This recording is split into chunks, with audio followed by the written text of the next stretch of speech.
बिस्मिल्लाहिर्रहमानिर्रहीम। अस्सलाम वालेकुम स्टूडेंट। आज हम प्रोजेक्टाइल मोशन का लेक्चर नंबर 8 करने जा रहे हैं। आज के लेक्चर में हम क्वेश्चन नंबर 10 सॉल्व करेंगे।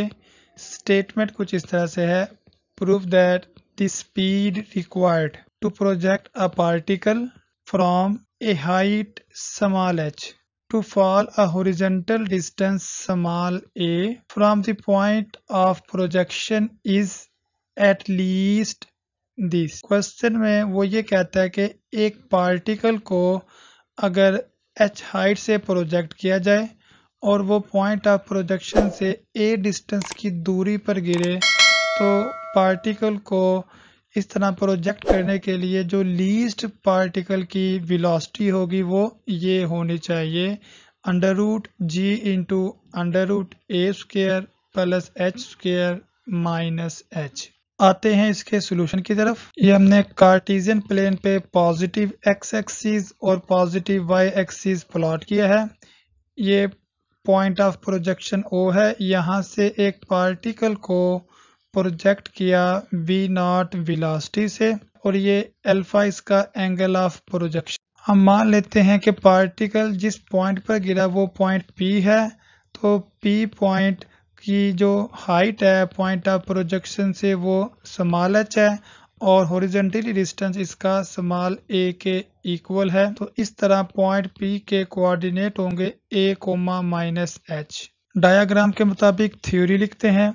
Let a particle is projected with velocity v0 from the point O, making the angle alpha with the horizontal, h be the height of the point of the projection O, h हमारे पास point of projection की height है, and the projectile falls at a distance small a from O, और वो particle point O से A distance के दूरी पर गिरेगा। तो let it fall eight P, तो हमने जिस पॉइंट पर गिरा उसे हमने P का नाम दिया है। Therefore the coordinates of the P are a, minus h, तो पॉइंट P के ये कोऑर्डिनेट्स होंगे। कार्टेशियन इक्वेशन ऑफ ट्रेजेक्टरी हम जानते हैं, y is equal to x into tan alpha minus 1/2 v0² into g into x² into secant square of alpha. अब चूंकि P point ये इस ट्रेजेक्टरी पे लाई करता है तो ये ट्रेजेक्टरी की इक्वेशन को सेटिस्फाइड करेगा। ये पॉइंट हम इसमें पुट करेंगे, x को रिप्लेस करेंगे a से और y को रिप्लेस करेंगे माइनस h से। ये y को रिप्लेस किया माइनस h से और x को रिप्लेस किया हमने a से और यहाँ पर भी x तो ये a² बन गया है। 2v0² से हमने मल्टीप्लाई किया तो लेफ्ट हैंड साइड ये आ गई है।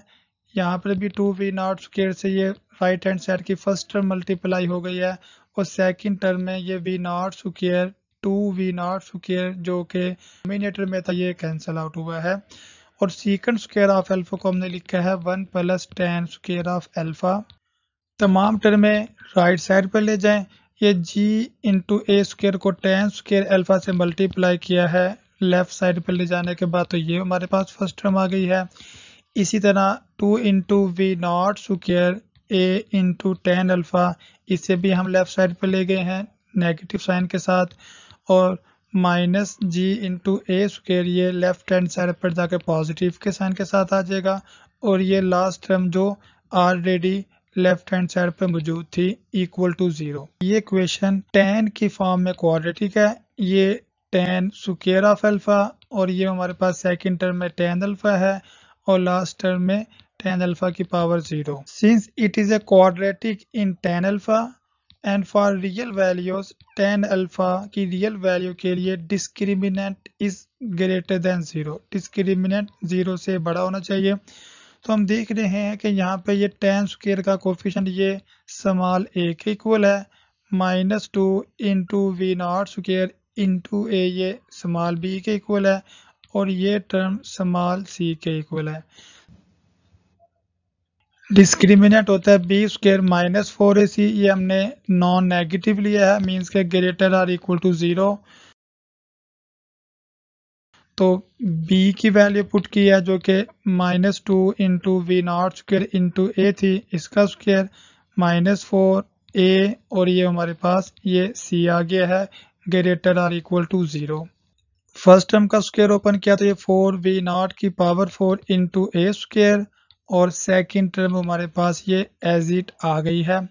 अब हम देख रहे हैं कि दोनों टर्मों में 4a स्क्वायर कॉमन है, तो 4a स्क्वायर पे इसे हमने डिवाइड किया है, तो हमें ये इनक्वालिटी मिल जाएगी v नॉट की पावर 4 माइनस जी, इससे मल्टीप्लाई हुआ तो जी स्क्वायर ए स्क्वायर, और जी को मल्टीप्लाई किया सेकंड टर्म के साथ तो ये +2v0 square into g h greater or equal to 0। अब नेक्स्ट हम ये जो नेगेटिव टर्म है इसे हमने राइट साइड पर ले गए हैं, और लेफ्ट साइड पर हमारे पास v0 की पावर 4 और सेकंड टर्म में v0 की पावर 2 है, तो इनका हम v0 की फॉर्म में स्क्वायर मुकम्मल कर सकते हैं। तो स्क्वायर मुकम्मल करने के लिए v0 स्क्वायर का जो कोफिशिएंट है 2 इंटू जी एच, इसे अगर हम 2 पर डिवाइड करें तो हमें जी एच मिलेगा, तो हम दोनों तरफ जी एच का स्क्वायर ऐड करेंगे। ये फर्स्ट टर्म v0 की पावर 4 ऐसे, ये सेकंड टर्म आ गई इसी तरह, और ये हमने जी एच का होल स्क्वायर लेफ्ट साइड पर भी ऐड किया है, और जबकि राइट हैंड साइड पर जी ए स्क्वायर के साथ जी एच का होल स्क्वायर यहाँ पर भी ऐड किया है। इस तरह लेफ्ट हैंड साइड पर जो तीन टर्में थी वो v0 square plus G H का होल स्क्वायर बन गई हैं ग्रेटर आर इक्वल टू, जबकि राइट हैंड साइड पर हमने जी स्क्वायर कॉमन लिया है, तो अंदर हमारे पास ए स्क्वायर प्लस एच स्क्वायर बच जाएगा।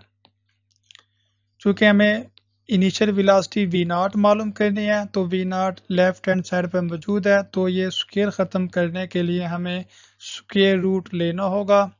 स्क्वायर रूट लिया तो लेफ्ट हैंड साइड पर v0 square plus G H आ जाएगा, जबकि राइट हैंड साइड पर जी स्क्वायर का स्क्वायर रूट जी आ गया है, और A square plus H square का होल अंडर रूट आ गया है।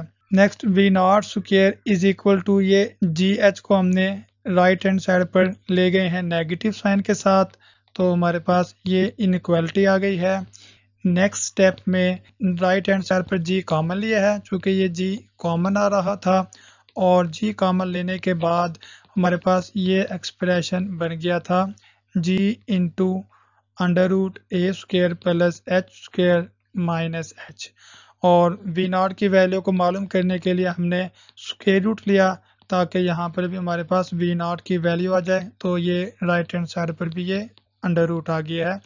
तो ये हमारे पास v0 जो कि इनिशियल वेलोसिटी है greater or equal to this expression होगी, तो हमारा जो प्रोजेक्टाइल है उसे h हाइट से ड्रॉप किया जाए कि वो पॉइंट ऑफ प्रोजेक्शन से a डिस्टेंस की दूरी पर गिरेगा।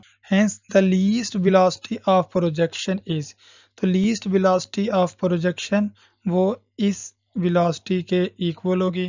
तो यही हमारा रिक्वायर्ड रिजल्ट था।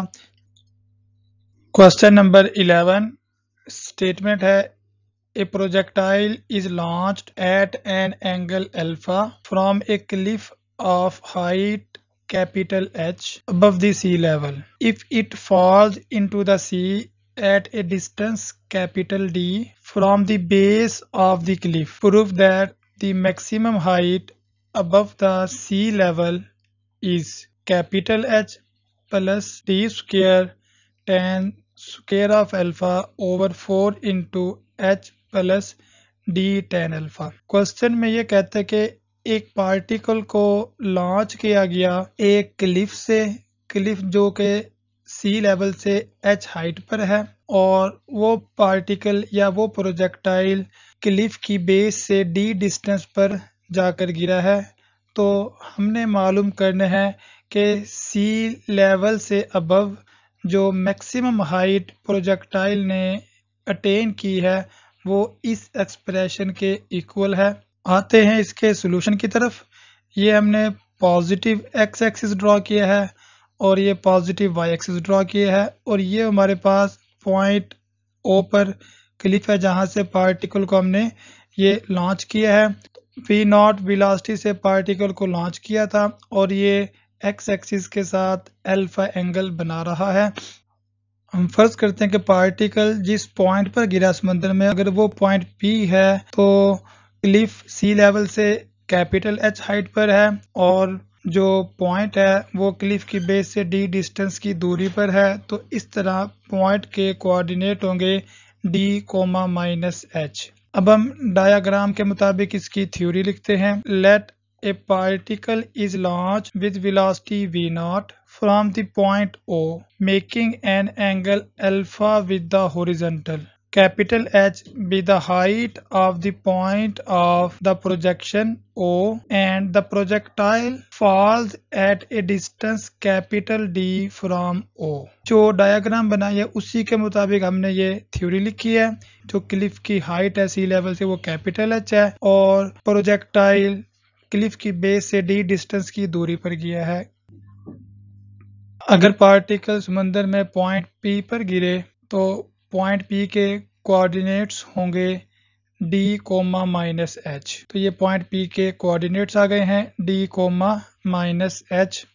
Late small h be the height above the x axis, then x axis के ऊपर अगर ये हाइट स्मॉल h है तो हम जानते हैं कि ये हाइट वर्टेक्स का y कोऑर्डिनेट होती है। स्मॉल h आ जाएगा y coordinate of the vertex, जो कि v0 square into sine square of alpha over 2g के इक्वल है। इसे हमने इक्वेशन नंबर 1 का नाम दिया है। Cartesian equation of trajectory of projectile हम जानते हैं y is equal to x into tan alpha minus 1/2 v0 square into g into x square into secant square of alpha. चूँकि ये पॉइंट P ट्रेजेक्ट्री पर लाई कर रहा है तो ये पॉइंट P इस ट्रेजेक्ट्री की इक्वेशन को सेटिस्फाइड करेगा।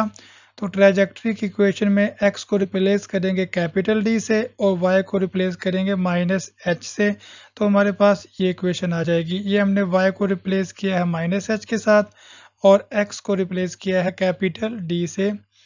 इसे हमने सिंपलीफाई किया। ये जो राइट हैंड साइड पर टर्म थी नेगेटिव साइन के साथ, इसे हम लेफ्ट हैंड साइड पर ले आए हैं, और लेफ्ट हैंड साइड में -h को हम ये राइट हैंड साइड पर ले गए पॉजिटिव साइन के साथ।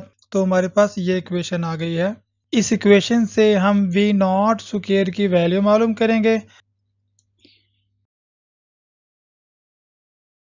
ये हमने सीकेंड स्क्वायर को लिखा है यहाँ पे 1/cos स्क्वायर, ये सीकेंड स्क्वायर के इक्वल होता है।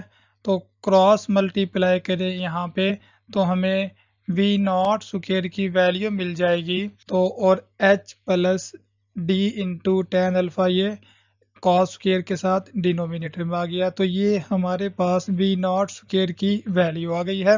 v0 स्क्वायर की इस वैल्यू को हम इक्वेशन नंबर 1 में पुट करेंगे। तो ये हमारे पास स्मॉल h जो कि v0 square into sine square of alpha over 2g के इक्वल था। यहाँ पर हमने ये v0 स्क्वायर की वैल्यू जो अभी हमने ऊपर मालूम की है, ये वैल्यू हमने यहाँ पर सब्सटीट्यूट की है। अब इन्हें सिंपलीफाई करें तो ये g से ये g कैंसल आउट होगा, 2 और 2 ये मल्टीप्लाई होकर 4 बन जाएंगे। ऊपर हमारे पास साइन स्क्वायर ऑफ अल्फा है, डिनोमिनेटर में कॉस स्क्वायर ऑफ अल्फा, तो ये sine square over cos square ये टेन स्क्वायर ऑफ अल्फा के इक्वल आ जाएगा। तो इक्वेशन कुछ इस तरह से मिल जाएगी। Small h is equal to ये D square as it tan square of alpha और डिनोमिनेटर में 4 into H plus D into tan of alpha. ये स्मॉल h की वैल्यू आ गई है। तो अगर हम डायग्राम से देखें तो height above the sea level ये स्मॉल h प्लस ये कैपिटल H, इन दोनों का सम होगी height above the sea level which is equal to capital H plus small h। तो यहाँ पर स्मॉल h की वैल्यू पुट की है जो अभी हमने मालूम की है D square into tan square of alpha over 4 into h plus D tan of alpha. तो ये हमारी required height above the sea level आ गई है।